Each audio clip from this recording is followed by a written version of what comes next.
I either want this to be your dream job or I want this to be the job that sets you up for your dream job. It really is on me. Failure is a part of the winning process in the long run, too. Everybody's just in this fear and panic mode.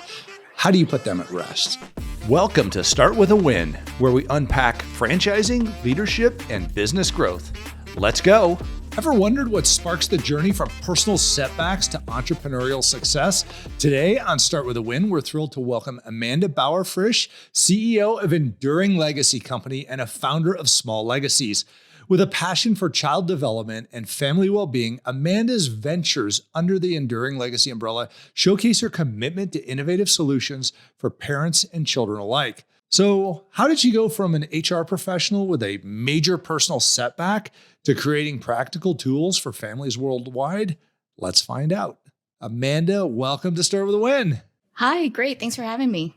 You bet. I mean, you have such an inspiring story, and so many entrepreneurs and leaders have a major obstacle, a major challenge, something that is just absolutely tragic happened in their lives, unfortunately. And that's kind of the foundation for your story here, and a climb out of that misery, out of that hole, and that desperation and difficulty. And we look forward to hearing from you today about that. But why don't you give us a little bit about yourself? Tell us about your background, where you come from. Yeah, I am from Wisconsin, and I live there currently.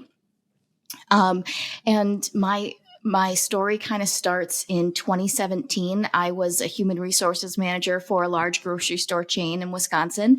And my husband, Adam, was a sheriff's deputy. And we had a 1-year-old, and I was pregnant with our second. And he unexpectedly passed away from a genetic heart condition. And of course, that was extremely devastating. And being pregnant at the time only compounded that devastation. But in hindsight, one thing that I really recognize now, and you talk about in your book a little bit, I recognize now that before Adam passed away, I had an external locus of control. And after he died, I don't know when that shift happened, but there was a point that I realized, like, no one's coming to save me unless I kind of step up and do it. Switching to that internal locus of control has been a really powerful thing for me going through a traumatic event like that. Wow. And how long? That was 9 years ago? Something like that? 7 years ago. 7 years ago? Okay. Yeah. I mean, talk about a difficult situation, obviously, to, be a young parent, pregnant with another child, and have your spouse just suddenly and tragically pass away like that. I mean, what a horrible thing. I understand you did get some help from the sheriff's department. Is that correct? Yes. They were extremely supportive through that. And we were at home the night he passed away. It wasn't an incident that happened at work. But I got to meet with I remember very specifically going to meet with the sheriff's department counselor the next day after he died. And I kind of had this feeling like, well, this guy's in a position of power. Surely he can right this wrong. He has the power to put this, make this issue right. I knew he wasn't going to bring Adam back, but I think it just highlights, I was looking to somebody else to kind of wave their magic wand and fix my life. That didn't happen, but they did provide me a lot of support through that process. Right. But you had to take the action then in order to move forward with this. I mean, we could, and you're right, external locus of control is we're blaming everything else on the challenges that we face. Internal locus of control is we own all the outcomes. So we actually take more control of our life in making that switch from external to internal locus of control. And it's fascinating when you look at it, because you go, I've heard it called going from a victim to a victor.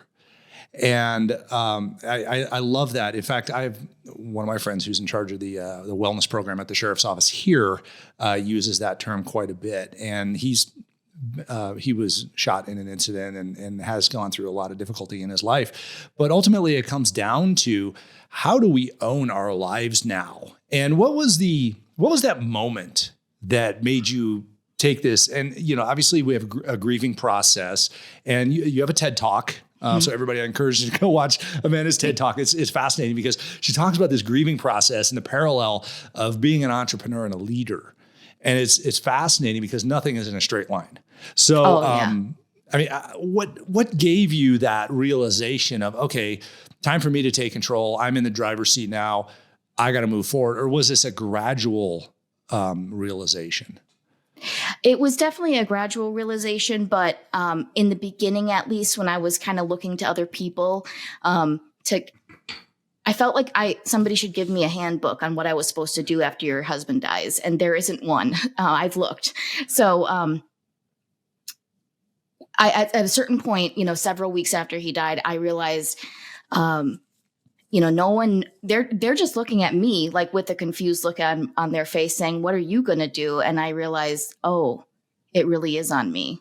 And that was scary, but also it's incredibly empowering because you're in charge of your life. And not everyone has that mentality built into them when they're growing up. So you found some clarity in your grieving, it sounds like. Yes. And after that, you decided you were going to create a legacy. And I think that's, what your company is called also. Yeah. So fast forward to the beginning of the pandemic, I was newly remarried. I was a stay-at-home mom by choice, but quickly realized that is not the job for me because that requires a tremendous skill set that I do not possess. I started making these wood banks in my garage in honor of my late husband, Adam. And they have 3 compartments for give, save, spend. And I engraved my kids' names on them. And I thought my late husband, Adam, was really passionate about financial literacy. And he liked helping the other deputies, manage their finances and get out of debt and that kind of thing. And so I thought, if there's one thing I'm going to teach my kids about their dad in heaven is, that he was really passionate about this finance stuff. And I wanted to set them off on the right foot and have them learn from the beginning about giving, saving, and spending their money. So anyways, I just made these in my garage because I wanted them for my kids.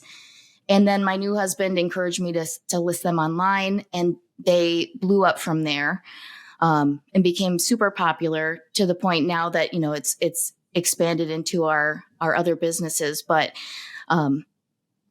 that's how it started. It was this desire in my heart to carry on my late husband's legacy.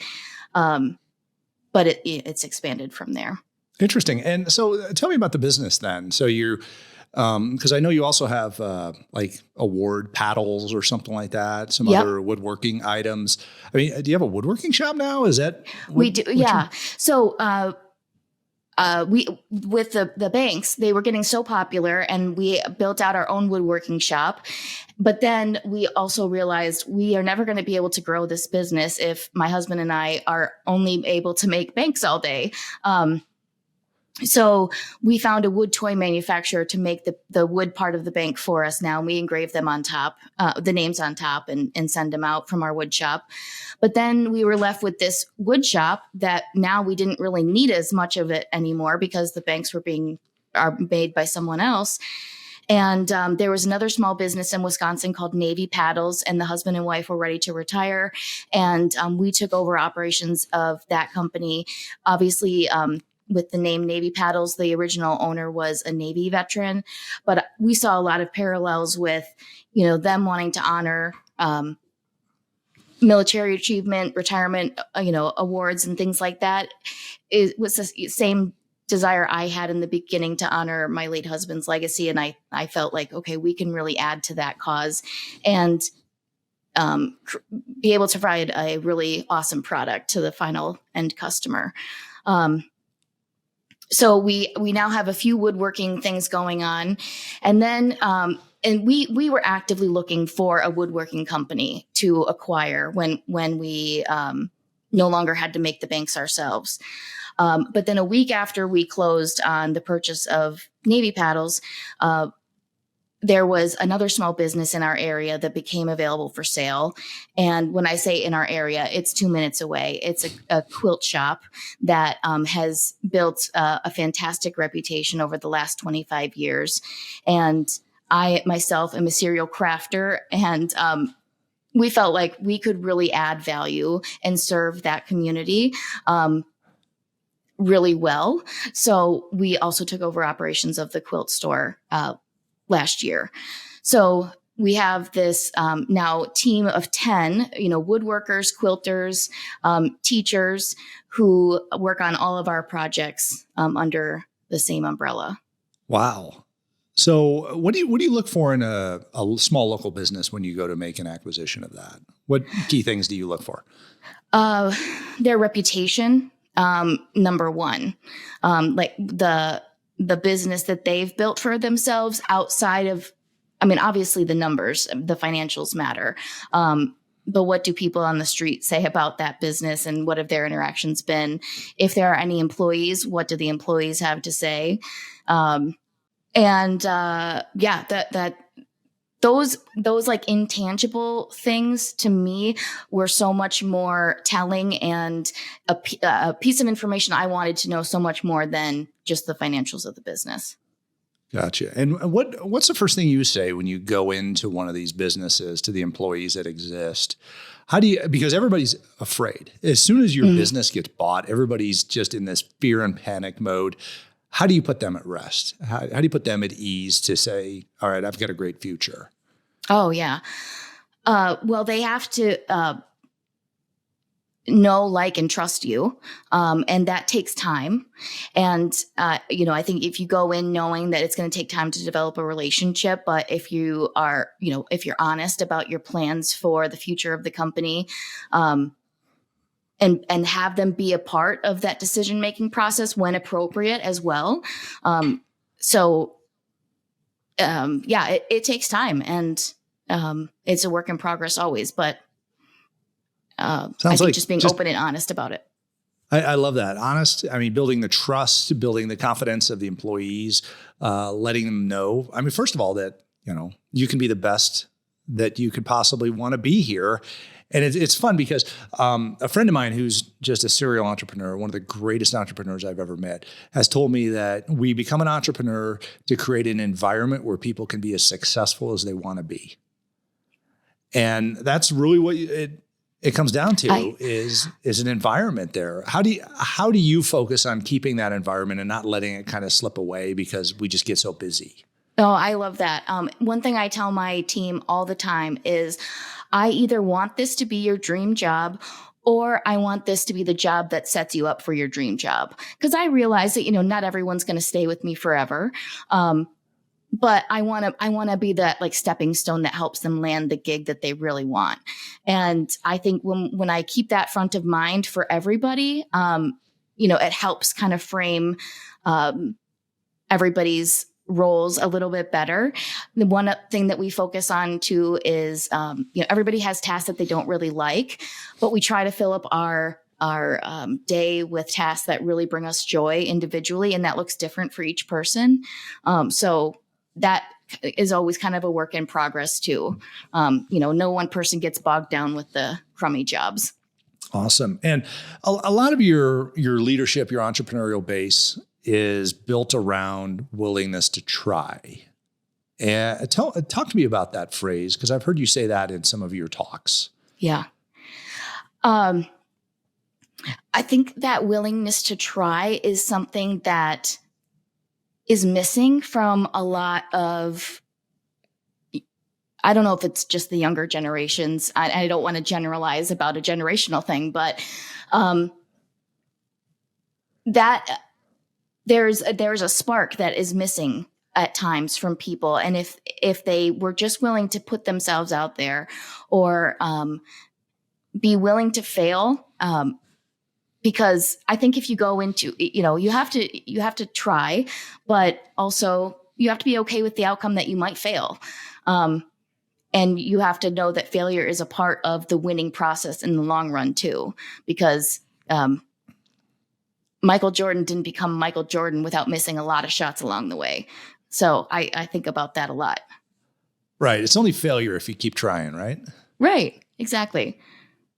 So, okay. So you've gone from a tragic situation. You kind of put some of your effort into a legacy item and found that a lot of people like it. By the way, I love the financial literacy piece. I think that is amazing. I encourage everybody to check out Amanda's website and where you're selling these. By the way, what is that website? So everybody. Oh yeah. So we have a couple different company, but you can see us all on enduringlegacyco.com. And then we have links to Small Legacies, which is the piggy banks for the children, and Navy paddles and our quilt shop. So you can see us there. Awesome. Did you guys start on Etsy or anything? Or yes, I started on Etsy and still a huge fan of Etsy. Absolutely. Awesome. So we've got this particular desire, this drive that turned into a business.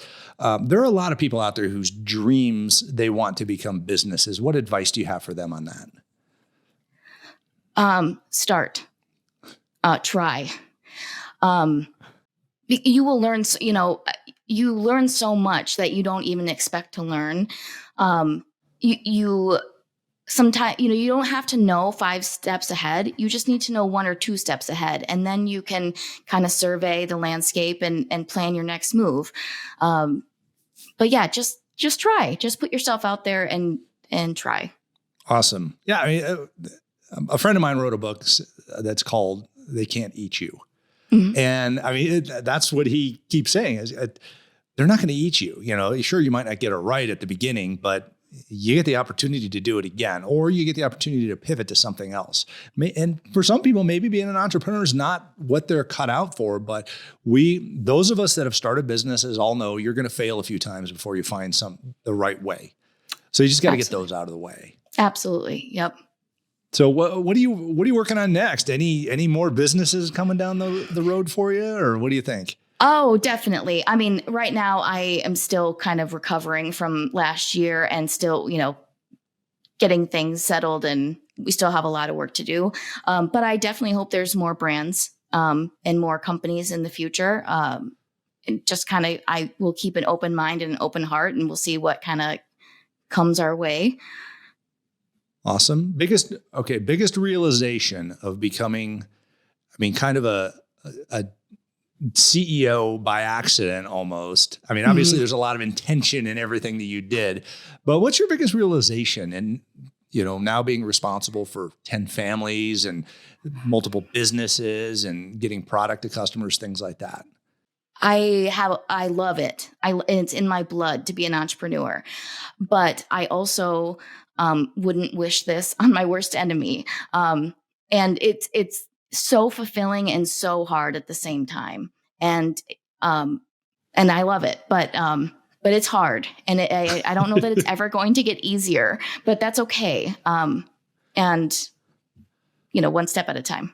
Right. Well, I mean, I've been running businesses for a while. I can tell you it never gets easier. We just get a little bit better. Mm-hmm. So it's really kind of a cool concept when you think about it. We seek challenge as entrepreneurs and as leaders, and we don't want it to get easier, because if it was easier, we would get bored. That's very true. So all we do is we just keep getting better and understand, all right, I might have a bigger failure, but it's going to make me a better leader. Mm-hmm. And it's a lot of fun when you look at it that way, because again, it goes back to that internal locus of control. I own everything that happens to me, and I'm proud of my failures. And some of them you might go, I'm more proud of others, but I wouldn't do that one again, but I learned something from it. It's, the school of hard knocks is the best education, but the most expensive education you'll ever get. That's for sure. And that's what you go through when you start a business, when you run a business, when you're a leader, is the school of hard knocks. Yeah. Amanda, this has been an amazing conversation with you. And, we appreciate all that you've done and really admire you for pulling yourself up by your bootstraps and moving on and carrying forth that legacy of your late husband. I do have a question for you, and that's a question I ask all the leaders on the show. And that's, how do you start your day with a win? Oh, yeah.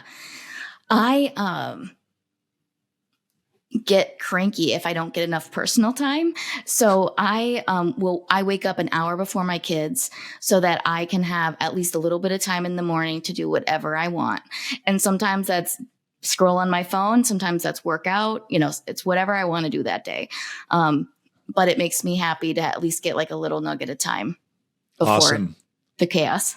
I love it. You got to have some me time. I do the same thing. I have my me time first thing in the morning before I give everybody else my time. And it does great things to get your motor running in the morning. Amanda Bauer-Frisch, thank you so much for being on Start With a Win. Thanks for all that you do. Everybody, make sure you go check her out at those websites that we talked about earlier. And if you need any financial literacy help, the bank sounds like a great idea. I wish it was something like that that we had when my kids were little. But anyhow, everybody has the opportunity right now. Go check it out. And thanks for being on Start With a Win.